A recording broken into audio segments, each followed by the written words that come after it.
Camera rolling. Hi, it's Bob Riggle, Mansfield, Ohio, driver, builder of the Hurst Hemi Under Glass. You have been doing wheel standing since I can remember, but tell us the exact year. 1965, I went to work for Hurst as a R&D guy. The Barracuda, the Hurst Hemi Under Glass, is just coming into existence. We had a driver by the name of Bill Shrewsbury, also from Mansfield, Ohio, and he drove the car, and I traveled with him, mechanics the car, and kept it running for him throughout all of 1965 of racing with him driving.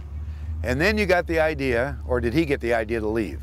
No, actually what happened at the end of the year in October, he had a meeting with George Hurst and Jack Watson and a group there, and decided to go off and build his own car called the LA Dart. And so then he ran that. Well, at that time, they had no driver for the car, and they called me into the office. I was in the middle of building the Hurst Harriols with Paul Phelps and Ray Sisner. And George Hurst called me into the office, and he asked me, he said, being as you've been with the car all this time, do you think you could drive the car? And I said, well, absolutely, I think I can do a good job for you. He said, okay, what you want to do is get the car finished, the Harriols car, take it to Bakersfield, run the car, come back, and then we'll test you in the car to see how you do. In the meantime, I had to change everything over on the original 65 car to make a 66 out of it, which was the doors, hood, fenders, bumpers, rear quarters, and everything, and made a 66 out of the 65. A lot of people didn't know that, you know. So that was the same car, but the new year of 1966. So then we did the Harriols. We took it out to Bakersfield. We ran it. Schubeck was the driver for us. We put a good show at the Winter Nationals out there. We came back home. And then I finished up the car. I had been working on the car at night. When everybody went home, I was living at Hurst in Madison Heights, Michigan. I had a bedroom upstairs, and we had showers downstairs. So I would work there all week, and then I would go home on the weekend. And then what happened when we came back, I finished the car, unpainted, just all put together with primer and everything, and we went out to Detroit Dragway. There was George Hurst, Leo Kagan, Jack Duffy, Jack Watson, and one other individual was there with us, and Paul Phelps and I, and we went out to test the car. I had never even drove the car from here to you, so this is a first for me. So they're all standing over the tower, you know, kind of watching, and Paul and I warmed the car up, and it's a 4-speed, and warmed the car up. So I staged the car, I came out, the car immediately went to the right off of the racetrack. Set it down, I came back, and they're all over there kind of not smiling or anything. And so I did one more try like that. It had a Positrack differential, and when you'd leave, and you leave hard in low gear, me just learning, I was pulling tires 8-10 inches off the ground. When it come down and bite, you know, you didn't have any idea where it was going to go. So what I did, I told Paul when I went back, I said, Paul, here's what I'm going to do. I've got enough power in this thing that I can leave in second gear and still bring the car up. He said, well, what are you going to do? I said, I'm going to roll out in second gear, bring the motor up, drop the clutch, and when it hits the bumper, I'm going to let off and get back in it and settle it down. And so I did that. While you're in the air. And the car came up straight, stayed straight. I hit third gear. It's staying right on the track where I wanted it. I hit fourth gear. And I went by Hurst and all them, and I waved at them like this. As I went by. In the air. I went about 1,100 feet, the furthest I ever seen that car go. And so I came back, and as I got back, Mr. Hurst and all of them were walking across the track, and I got out of the car, and he walked over and he grabbed my hand, and he shook my hand and said, Bobby, you got the job. And everything else is history after as that. they say. But you've been, to give us a quick, during the 60s and 70s and 80s, you were touring on every track in the nation. You know, I just was looking at the sign Erie, Pennsylvania. Back in the 60s and 66, we'd run Erie, Pennsylvania on a Wednesday night. We'd run another track like Pittsburgh on Friday night. And then Saturday, you know, we may be somewhere else like Englishtown, New Jersey or someplace like that. We'd run 3-4 times a week. I mean, and I would get home Monday or Tuesday, and I'm just thrashed, you know. So I would sleep a day, and then I'd pull the car apart and check everything, the bottom end, the top end, make sure everything was ready to go, change oil and everything. If valves needed adjusted, any springs broke or anything like that, we would find that, and then I'd put the car all back in the trailer and everything, get ready to go for the next week. but everything was ready to go. But did you then have to tour the West Coast during the winter? No, we didn't do the West Coast during the winter. I would go down south like Alabama, Florida, you know, that type of thing. West Coast didn't come up until in the fall. Like you get back here in the east, you know, October, November, it's starting to cool down, and we'd go again down to Alabama and Georgia and Florida. Florida was our big deal, you know, when it really started getting cold. Then off to the West Coast we'd go. We'd go to Tucson, Arizona on Houghton Road out there. We'd run that track. We'd go to California.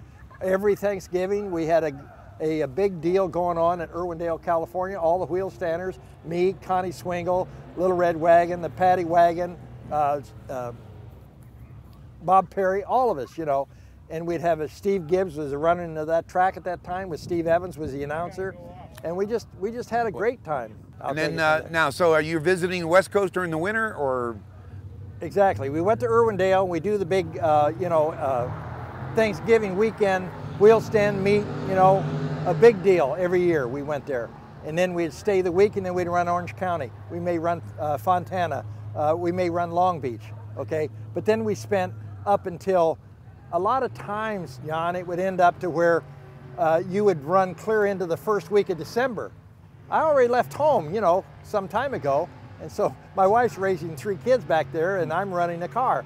But I have to tell you, I had the best job in the whole world. I loved what I was doing. I loved the fans. You know, I loved what I was doing. And so that just kept me going all the time. And of course, I couldn't have worked for any better people than the Hurst people. You know, they treated me good. They owned the car. Basically what they did is they paid me 60% of what the car made.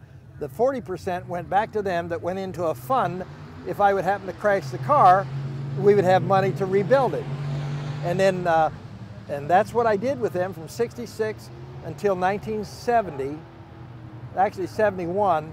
And then Sunbeam Corporation came along, had bought Hurst. And so it was at a time in the 70s when everybody was trying to sue everybody for something. And Sunbeam got concerned, they really did, that I was going to get into a crowd or guardrail or something, and somebody get hurt, and then they're going to be liable. So they came to me in 1971 at the end of the season, said, do you want to buy the car? Sunbeam wants to get out of it, you know. And I said, well, gee, you know, I can't afford the car, you know, the way it is right now. He said, no, what we'll do is you have a year or whatever to pay for it.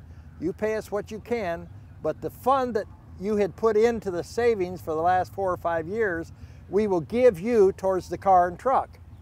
I said, well, that's great, you know. So now I went out in 1966 on my own with Hurst still named on the car and so forth. And at the end of that year, I paid for the car and truck and everything.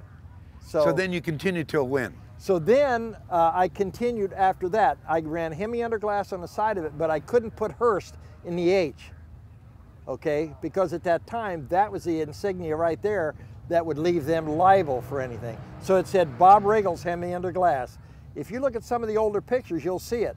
There's no Hurst, there's the H there, the right color and everything, but no white Hurst in the middle of it. So then I ran that way clear up until the 90s, and then what I did in the 90s, I went back to Hurst and talked to them and got the name back on the car.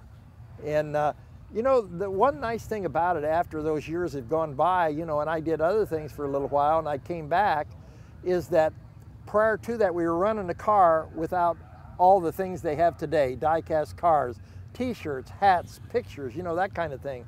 And so when I came back, I decided, you know what, I'm going to kind of expand a little bit with this stuff. So I got a hold of Johnny Lightning, got a hold of Highway 61. Also the t-shirt people had some beautiful t-shirts made up, got hats made. I just did everything, because now you're going to be an entrepreneur. You're going to not only run the car, but you're going to have that other income also. And it made a big difference. The other thing that made a big difference too is the sponsorships. You can't do this on your own. If you don't have the oil, the filters, the Hurst, you know, Mr. Gasket, Excel, all them people helping you with products and some financial help in the background, it's too hard to do. The fuel, the traveling, the truck, the tires, the trailer, you know, and everything that you're doing over the years, it's tough to do without that kind of help. And so that really helped me do it and stay with it for that many years. So now here we are. You're retired, and where are you living? I live well, actually, I'm in Mansfield right now because I have a home that I come back to there in the summertime. But the biggest part of the time, I live in Prescott, Arizona. That's probably during the winter. Yes, yes, I'm there all winter. And I'm a motorcycle rider. I love motorcycles. That's one of my other loves. And I ride 365 days a year. It can be 15 degrees or 20 degrees or whatever, but I have body armor that I wear underneath my riding clothes. So we all meet and have coffee at 9 o'clock in the morning, and then we sit there and have coffee till about 10. Now it's 40 degrees out, and off we go somewhere to have lunch. Well, we thank you, Bob Riggle, and we thank you for being the Grand Marshal for the Thompson Gasser Reunion 2014. Well, this is quite an honor, to be honest with you. You know, it's when you do all this and somebody still, after the years that you've retired and all the things you've done, like you, to invite me to come to an event like this and be Grand Marshal, that's a thumbs up.